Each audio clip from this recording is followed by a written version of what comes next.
Welcome to episode 10 of Geoff and Heather's Dahlia Diary. It's the middle of July and the garden's really starting to grow well now. This is how the garden looked on June the 19th, just after I'd planted all the dahlias out. And this is how exactly the same patch is looking now. As you can see, it's moved on. We've had quite a lot of rain, but plenty of sunny days too, so the garden's really starting to motor. I'm pretty confident that most of the dahlias are going to grow tall enough so that they cover up the stakes behind them. As you can see, I'm having to spend quite a bit of time at the moment tying them up. In this episode, I originally planned to show you lots of dahlias in flower and talk about the individual varieties, but it's a bit early for that and I've got so much to tell you that I thought I'd better make this episode now. As well as telling you about some of the jobs we've been doing, I'm going to tell you about some of the problems we've faced and how we've dealt with them. Those of you who like that sort of thing will particularly enjoy Heather talking to you about smut. Finally, for those of you who might be interested in coming to our open weekend in September, there's a bit of an advert which tells you all about it. Stay tuned to the very end if you're interested. It's the 29th of June and here in the greenhouse, at long last the lobelia are starting to grow. Well, a bit. And the Durango marigolds are doing quite well. So I'm hoping that sometime in July I'll be able to plant them out at the front of the borders and finish off all the planting out. Outside, the salvias are starting to do quite well. They're starting to move and I'm having to put hoops in to support them. I've got lots of different sized hoops. I find them very useful. I like the plastic coated sort. I'm not into the rusty kind that are trendy at the moment. I don't get that. This salvia is starting to move. It's Ceropatosi, which I know is going to grow to about 3 foot. So I'm going to put a hoop on it now. I left a note to remind myself to put the hoops in early this year. Last year I left them a bit long and the plants were too straggly before I put them on, so quite a few of the branches broke off. Now you might think that the hoop's a bit too big for the plant. Well, it probably is at the moment, but the plant will grow into it. In the meantime, it'll give me something to trip over. A salvia I really like is this one. I've grown it for a few years, but unfortunately, quite early on I lost the label, so I don't know what it's called. At the moment I just call it Best Pink. If anyone knows its proper name, I'd be very grateful if you could tell me. For the first time I tried overwintering it outside in the garden and it's doing really well. It's in flower now and it's about 3.5 feet tall as it grew last year overall. It's one of those varieties of salvia which throws out lots of shoots from the base. I had an old packet of lavatera seeds. Only 6 of them came up. I've decided that I'm going to plant them between some of the dahlias. I've found in the past that the pink lavateras peeking out from between the dahlias makes quite a nice effect. I've still got a bit of compost left at the bottom of the compost heap. I'm going to wet it and put it under each lavatera plant. That'll help the plants get established and also encourage them to put their roots downwards rather than sideways.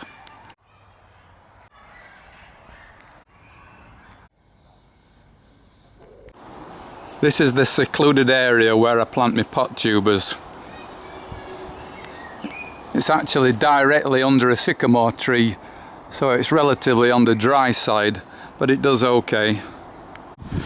Prior to planting out the pot tubers, I always dig this area over. I don't dig in general, but this area is the one place I do dig. I like to get the soil very soft so that when it comes to planting out 200 odd pot tubers, it's easier to do than trying to dig into solid ground. Heather said that she'd have a go, but I bet it's on the hard side for her. Thought so.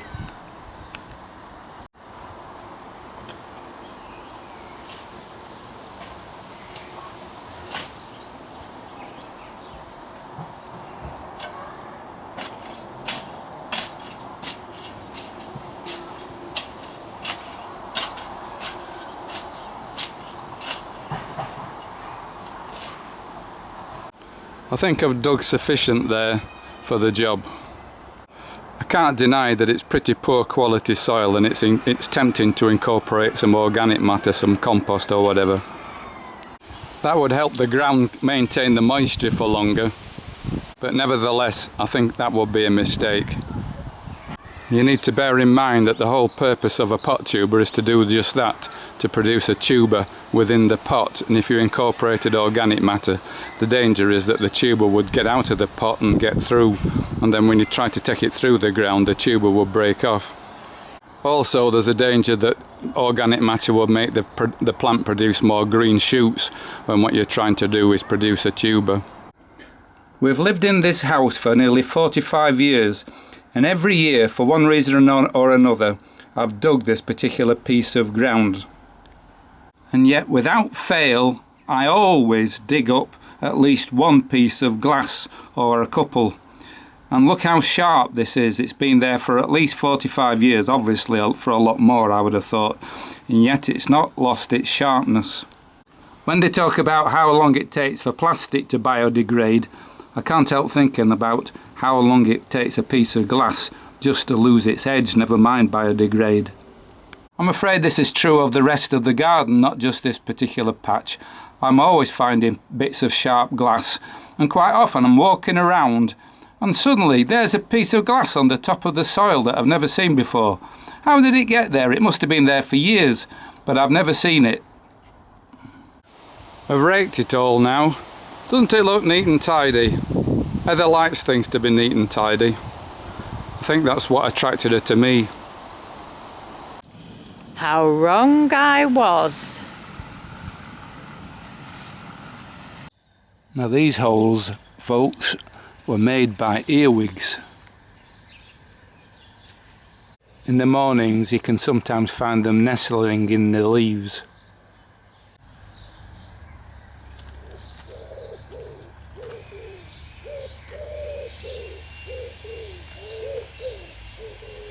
Or sometimes behind the leaves on the stake. Some growers would advise you to put Vaseline on the bottom of the stems. The idea being that the earwigs don't like going over the Vaseline.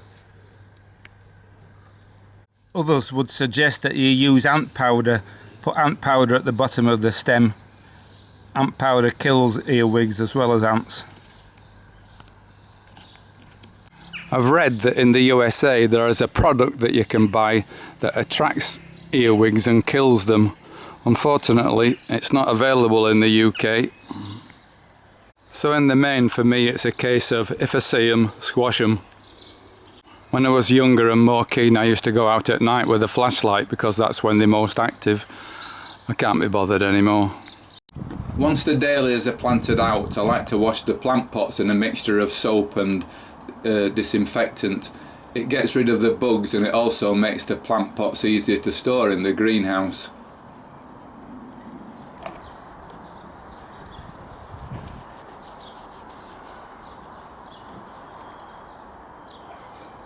That last bit was a joke, by the way, we're not so obsessed.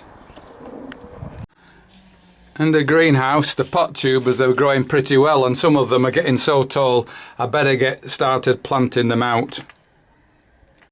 The first thing I do is install my support system. The dahlias that are put out in the garden I like to have one stake per plant, but it's not realistic to have 225 stakes for 225 little dahlias, so I use a lattice system which I'll show you as I go along. I'm growing them in rows of 8, with the tallest ones right at the back, so that the short ones will be near the front when I get round to planting them and they'll get more sunlight. So that's it, the first row of 8 all planted out just below the surface and with the labels pressed in so that the birds don't pull them out. And that's the second row finished. I can't deny that they are close together, but bear in mind the aim of this is to convince the plants that they're about to die so they'll produce a tuber. No, I'm not trying to persuade you that this is the right way to do it. I'm sure that other dahlias growers would tell you something different. I know some people keep their dahlias outside the ground altogether. They just water them every day and keep them on concrete. But this works for me. I don't have to water them so much. And I've found that it works quite well. And that's it, the first 5 rows done in next to no time. I'm glad I dug the soil over before I started, it's made that a lot easier. Now after each 5 rows I put some extra supports in.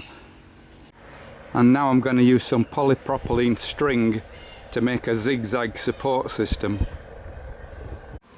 Now I hope you can see the crisscross string. That'll hold the plants for a week or so, but as they get taller I'm going to have to put another layer of string in as they get higher. And that's the 3rd batch of 40 done.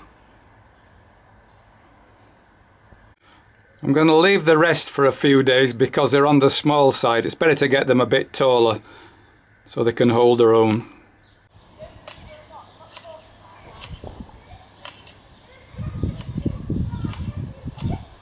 Though I've learned to put up with earwigs, you can't afford to do that with slugs and snails.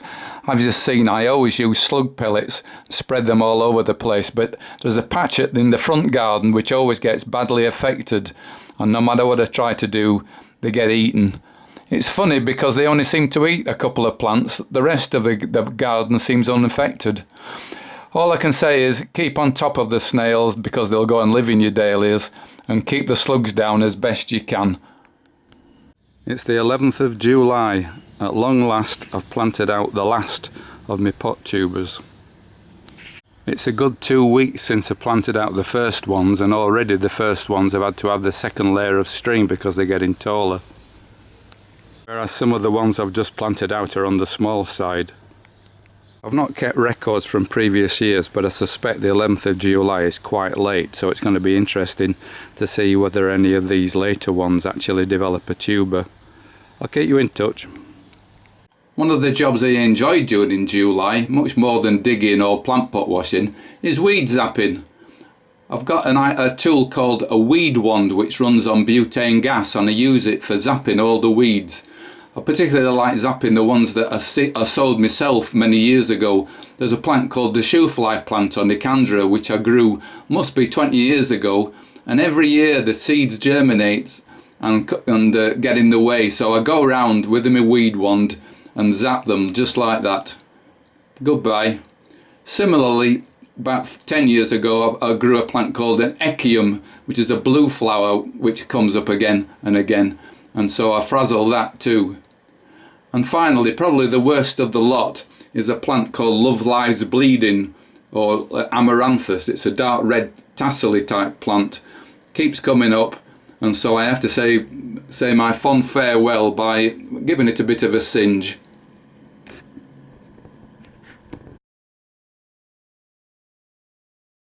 Since we planted the dahlias out, the weather has been pretty warm and dry. But now we're having a spell of wet weather, even though the temperatures are still on the warm side. The combination of warmth and rain are making the plants grow really fast now, and they need to be tied up regularly so they don't fall over in the breeze.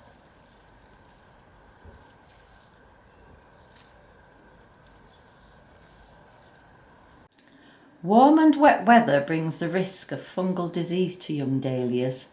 Powdery mildew thrives in these conditions, but Geoff's hoping that regular spraying the plants with SB Plant Invigorator will hold the mildew at bay. Perhaps a bigger concern now is the possibility of the plants getting attacked by the dreaded dahlia smut disease. This clip was taken a few years ago when we had a really wet summer. The spots on the leaves are caused by the smut fungus. That year we failed to keep on top of the disease, and although the plants didn't die, they looked pretty ugly. The spores of the dahlia smut fungus live in the soil and only become active when the soil gets wet. The rain splashes the spores onto the backs of the leaves where they cause havoc. So really heavy rain like we're having today is probably the ideal conditions for creating a little bit of smut. Geoff's hoping that spraying with SB Plant Invigorator will prevent smut this year, but he's also bought a few other fungicides to try if necessary. Otherwise he'll have to take off the affected leaves and put them in the bin. He couldn't put them on the compost heap because the spores will stay there until next year.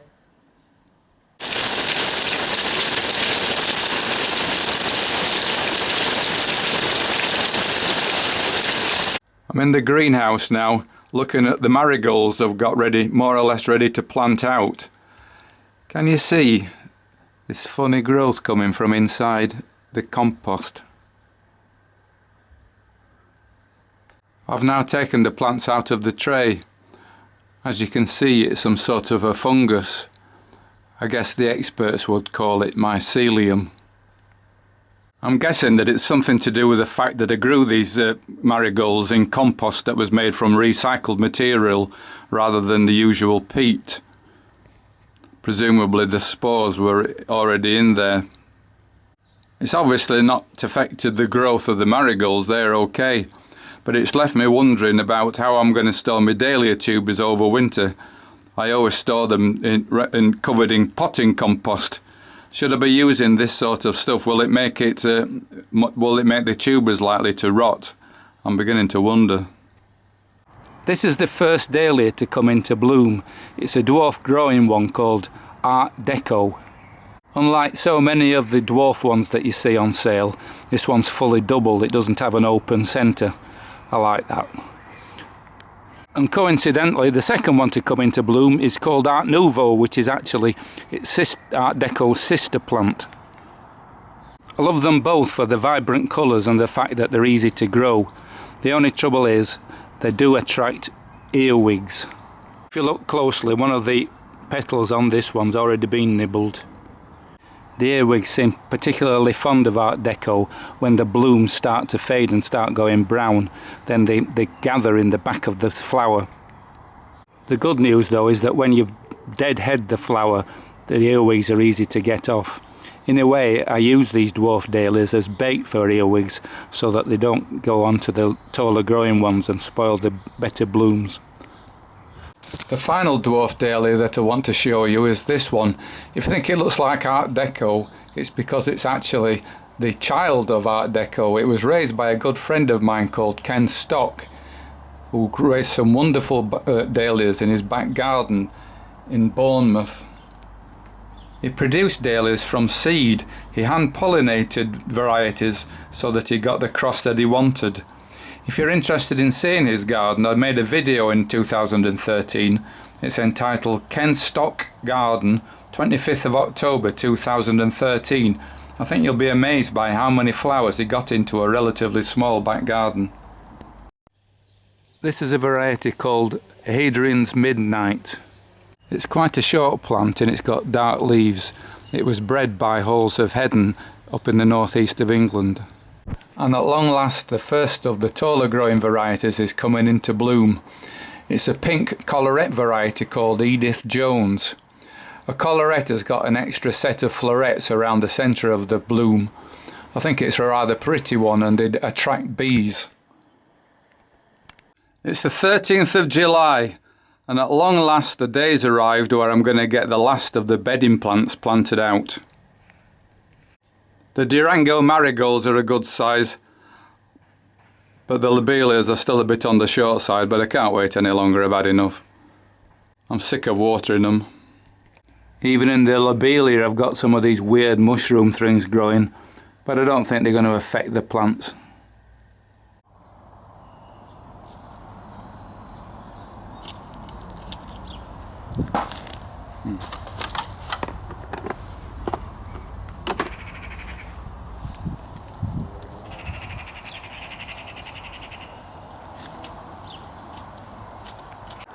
Well, that's it for episode 10, folks.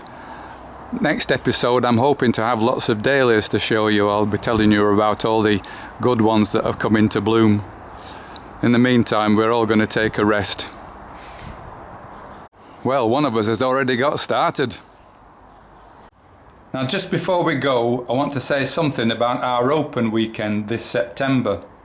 We'll be opening our garden for the UK's National Garden Scheme charities on the afternoons of the 4th and 5th of September.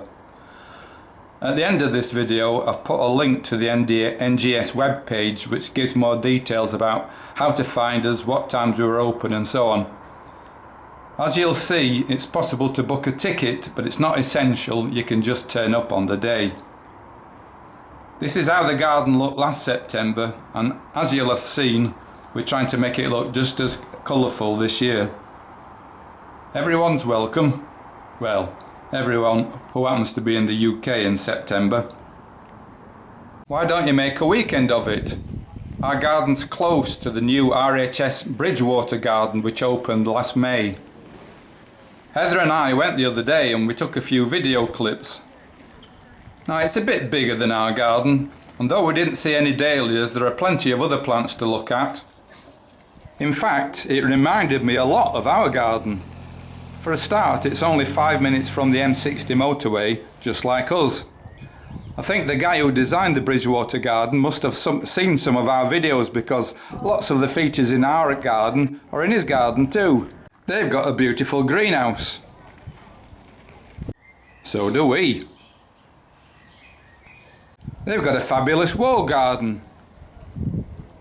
So do we. Ish. They've got lovely box trees and a manicured lawn. So do we. Well, apart from where a fox has dug it up. And they've got a beautiful new building next to a lovely pond. So do we. So come along to our open weekend, and then, if there's time, go and see the Bridgewater garden. Bye for now. If you're interested in coming along to see us, this is the website you need to go to get details about the days we're opening, what times, etc., the admission price, and also directions on how to get here.